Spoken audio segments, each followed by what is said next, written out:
And welcome back, ladies and gentlemen, to the YSN Power Hour, powered by Toyota of Warren. At this time, we bring in one of my favorites, a young man who needs zero introduction. A young man who's been with us for so long, it's oftentimes hard to remember how it actually started. So, Mike, when you're thinking about YSN, when you're thinking about this journey you've been on for the last 5-6 years, do you remember how this all began? I remember when my family went down to Beaver Local for the first time, kind of touring the school and everything. The superintendent, Mr. Eric Lowe, told us about their upcoming partnership with YSN and how I would be involved in that. That's the first time I heard of YSN, decided to get involved with it. And then I remember the first football game I ever called. It was a home game against West Branch, and we had the Turtle Beach gaming headsets and the little computers. So you guys have come a long way since that point 5 years ago. We have, and you certainly have as well, my friend. It has been quite the journey. You've grown up before our very eyes. We're so proud of you. And, during the basketball game for YSN, the All-Star game that we had at the Beagley Center on YSU, you kind of let me know what was going on. I knew it was down between two schools that you were headed to, and you finally chose one. Can you let the world know where Mikey McKenzie, a.k.a. McNuggies, is headed for his future endeavors? I'm going to go to Waynesburg University, Waynesburg, Pennsylvania, about an hour from Pittsburgh, hour and a half from where I live. So staying relatively close to home, but still going across the state line for the 4 years of college. So why was it so important to you, and what stood out to you about Waynesburg that caught your attention, caught your eye, and really made you want to go there? Some people wouldn't really embrace the small school environment. I, on the other hand, do. I like the small school environment. It's a great campus, close to home. But the thing that really stood out was the communications department. I don't think it's any secret I want to pursue a sports broadcasting career, so I don't need to say too much about that. But the communications department, the program, it's so advanced with all the technology they have and so many great people running the department. Definitely a place where I was very comfortable to say that I'm going to be going to for the next 4 years to advance the education and get a degree eventually in that broadcast journalism field. When I was teasing your profile here before the break, I said that you were a member of the basketball team, the baseball team, and the YSN team, but I didn't even get to what I think is second to YSN, your best sport, which is golf. You were active, overly active, all this year, all through your career as a student athlete. How did you juggle all of that? Constantly being a member of the team, the extracurriculars that you did, because there was a lot more than YSN and sports that you were involved in, if I'm not mistaken. How did you juggle time management and things like that? And how do you think it's made you a better student and a better athlete? I'll tell you what, it definitely teaches you time management skills and the downsides to procrastination. But I feel like I did a decent job taking advantage of my time in school to get work done. And throughout the last 3 years, doing college credit online classes, so it gives you extra time to get that work done throughout the school day. But yeah, definitely there were some long nights, some early mornings where you didn't want to really get up out of bed after staying up till midnight getting work done. Doing schoolwork after having basketball or golf or baseball practice, whatever it may be. But it definitely teaches you time management skills. And it also allows you, at least it has allowed me to develop a pretty solid work ethic, I believe, getting the experience, wanting to get out there and do things and not really be sitting around 24/7 or most of the time, at least outside of school and sports. All right. So from that perspective, I'm going to ask you a question. If the game or match is on the line, which one would you rather do between these four? Sink a huge eagle putt for the win, hit a three ball, which, my goodness, did we learn that you can hit the three at Beagley, have a game-winning RBI, or call one of those three for somebody else and have a great broadcast? Which one of those four would you like to do? That's a tough one. To some people's surprise, the first one I'm going to rule out is calling one of those moments. Wow. Um, I'm gonna go ahead and say sink a huge eagle putt late. Really? Yeah, to some surprise, maybe I'm gonna go with the eagle putt here. I do remember it was the OVAC golf match this year. I think it was a birdie putt at the time, where I started the match out. I think through the first 9 holes, I was only 3 over. Then started to kind of teeter off the course a little bit. So that birdie putt got me back on track for the final 4 holes. Ended up finishing with an 86, I believe, which was my 18-hole best throughout high school. But that birdie putt really, sparked it. And that was probably the farthest putt I've made in my entire life, if I'm being honest. I had no idea I was going to sink it. I was just trying to get it close for par, and it ended up going in.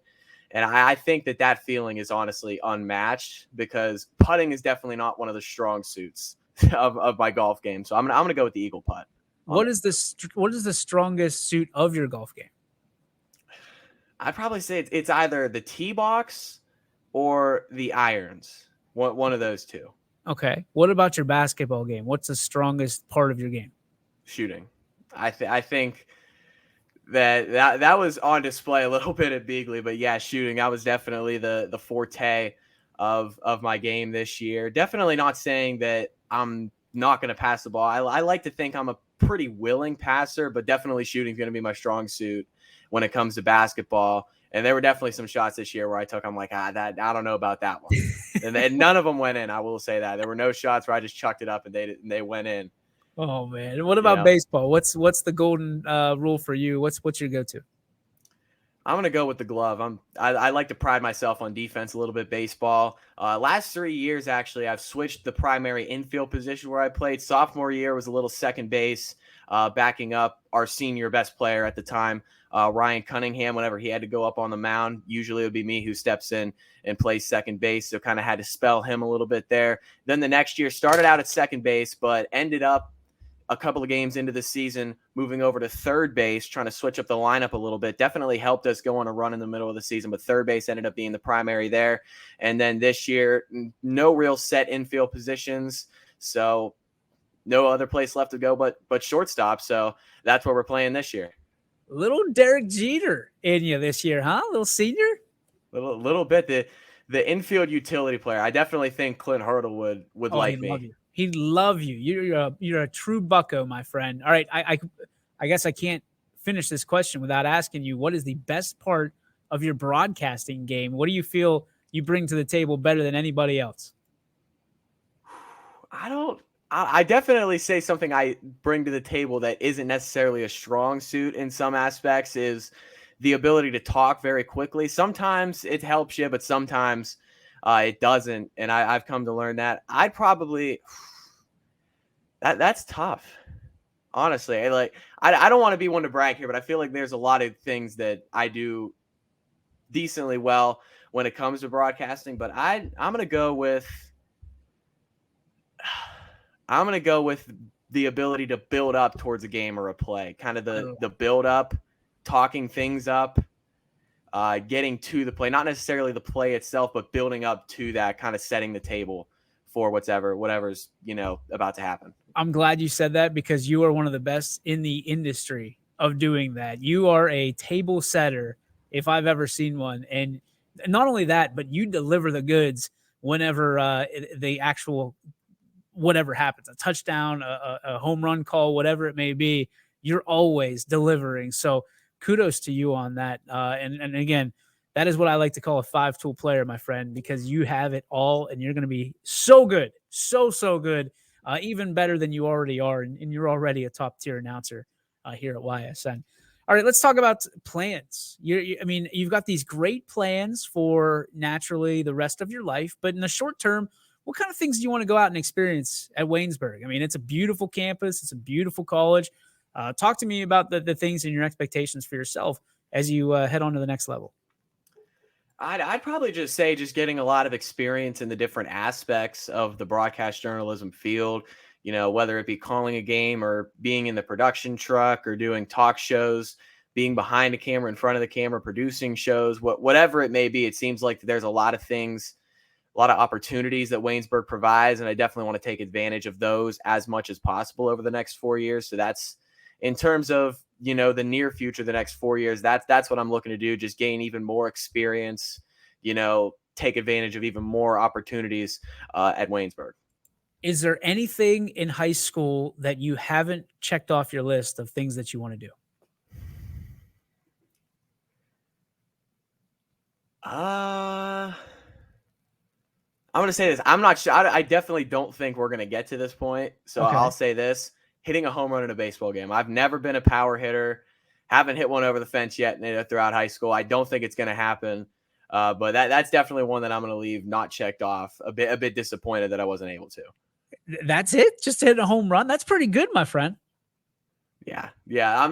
I'm a guy who hits singles. I'm a single hitter. Not too many extra base hits. Listen, On the I'm going to stat tell sheet. you, the last time somebody told me that they were a singles hitter, they sent it over the left field fence in the game right after. So I think you got a game, what, tomorrow? So Yeah, we got Oak Glen tomorrow. yeah, it's not going to surprise me if I get the let's see, Siri even believes in you.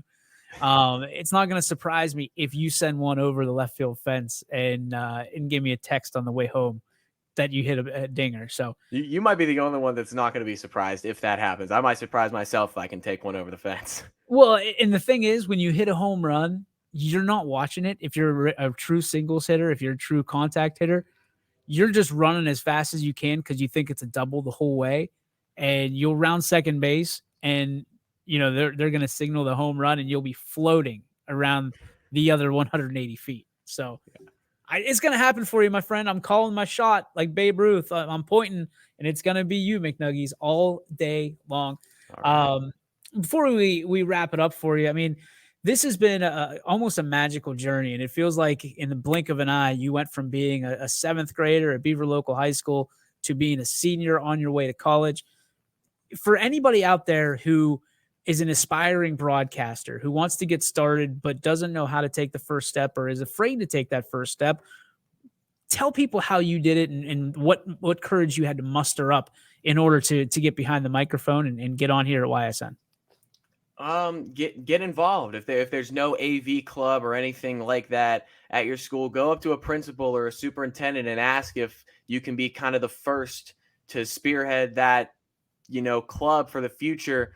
Be the first, be a bit of a pioneer, so to speak, at your school. But if you do have those clubs, get involved as much as possible. Offer to do things, even if it's just small things like a breakfast with Santa. You want to go do a bit of a video package on that, so to speak. Get involved. Go ahead and offer up to go do that. If you want to help out with a football game or a volleyball game or a soccer game, whatever it may be, just offer yourself to help as much as possible. Get as involved as you possibly can. And if those opportunities aren't there, go up to one of the administrators or one of the higher ups and ask if you can create those opportunities and be kind of the first to your school. Because at Beaver Local, I was really kind of the first student to get involved as heavily as I did. So it comes with its perks. A lot of people know who you are, not only students, but parents as well. So if there are no programs involved and you can get an administrator or a superintendent to create those opportunities for you, all the better, because there's even more opportunities to not only get experience, but get your name out there and get some recognition for yourself as well. Two last quick questions for you. First one, I think you know what's coming, and I think you've answered this before when we've sat down and talked. Who are your role models and why? I did say my dad last time, so I'll stick with that. Just feel like he's an inspirational person. His work ethic has always been very high. He gets involved himself with as much as possible. And as a leader, not only as a football coach, but as a father, definitely someone I look up to a lot. All right, last one for you. I don't know if you've ever had this one, but if you right now had to give advice, one bit of advice to seventh grade Michael McKenzie, what would it be and why? One bit of advice to seventh grade me. I don't know what advice I'd give. That's not good advice. Yeah. I don't. That is not good. I probably just do you, because I mean I don't think I changed too much from seventh grade up until now. So I just tell them, just do you, do whatever your head or your heart tells you to, and just let life's turns take you wherever they may. I love it, man. We are so incredibly proud of you. It's an honor, a privilege, and every time I see you, you just get better and better. And you have such great things ahead of you, my friend. This isn't the last time, certainly, but it is my privilege and honor to be able to cut one more player profile for one of my good friends, Michael McKenzie. Mikey, appreciate you as always, and we will see you very soon, my friend. Thank you for having me on today, DJ. Appreciate it. You got it, buddy. We'll see you soon. See ya. There he is, McNuggies, making his face seen, his voice heard, as always, here on YSN. One of the best, and a young man who just exuded confidence the day that he stepped in and in front of a microphone. He's done so much in his young life. He's interviewed John Buccigross. He's interviewed ESPN people. He's interviewed professional athletes, huge Pirate fan, Pittsburgh fan in general. And again, a young man who cannot wait to say that we knew him when. He is an uber professional at some level, in the ranks in the next few years. So Michael McKenzie, again, a young man you're going to want to follow as much as humanly possible, and follow him on Twitter, follow him